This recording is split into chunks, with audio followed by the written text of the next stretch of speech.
Hi, welcome to Writers Wednesday.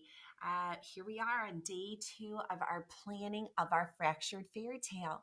Hopefully, by now, you have read or listened to several traditional fairy tales and some fractured fairy tales. I've read 2 fractured fairy tales to you, and you've been working on your plan. Last week, you did the first part of the story mountain as your plan, setting and characters, and you turned that into your story chart. Today, what you're going to do is you're going to fill out the rest of your story chart plan. You're not writing the story, just the plan, because remember, all writers plan first. So, you are today going to do the next 3 parts on the story mountain. You're going to do the problem. What is going to be the problem in your story? So if we reflect back to last week with mine, the true story of the 3 little pigs, the problem was, according to the big bad wolf, the story is being told from the wrong perspective. It's being told from the wrong side of the story. It's all wrong because the pigs were not being truthful. Then the climax. What's the big event that before we get to the falling action and the resolution? So what's the big event? So in the fractured fairy tale that I read to you last week, the big event was that the wolf, Alexander T. Wolf, if you recall, he was at the house of the pig that lives in the brick house, and he was knocking on the door, and the pig was very rude to him and wouldn't let him in, and he got a terrible coughing sneeze from his cold, and he started huffing and puffing because of his cold, but the police came.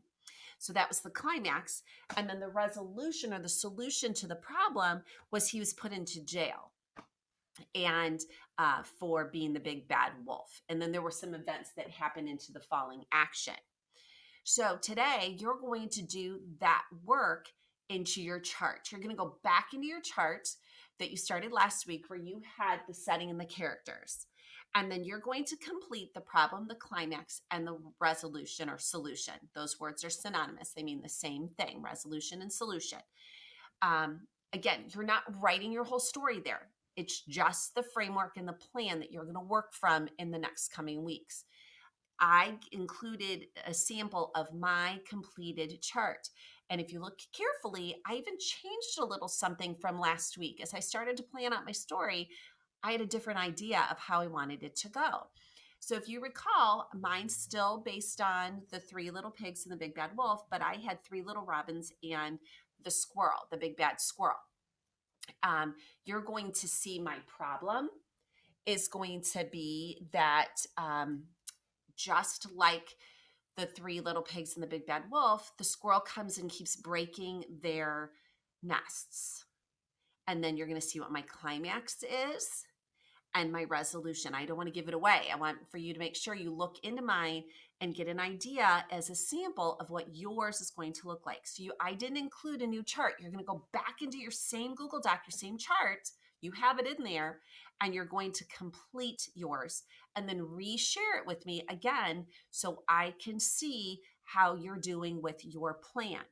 Now, I just want to refresh your memory to keep this in mind as you plan that fairy tales have these elements. They do not need to have all of them. My story of the 3 little pigs and the big bad wolf, or my 3 little robins and the big bad squirrel, do not have all of these, but they need to have some of them. So fairy tales usually start with once upon a time and they end with a lived happily ever after.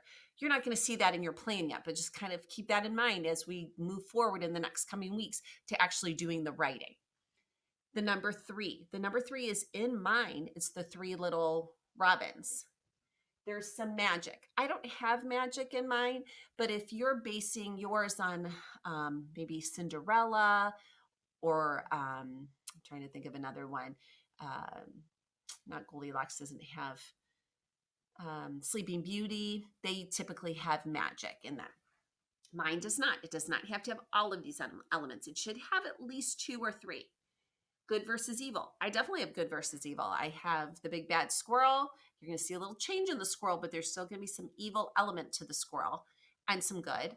royalty, kings, queens, princes, and princesses. I don't have that in my story, but I don't need to have it all in there. You might have that in yours. All right. So be thinking of that. Today, all you have to do is finish your plan and give us share it with me. You've shared it once, but you need to share it again.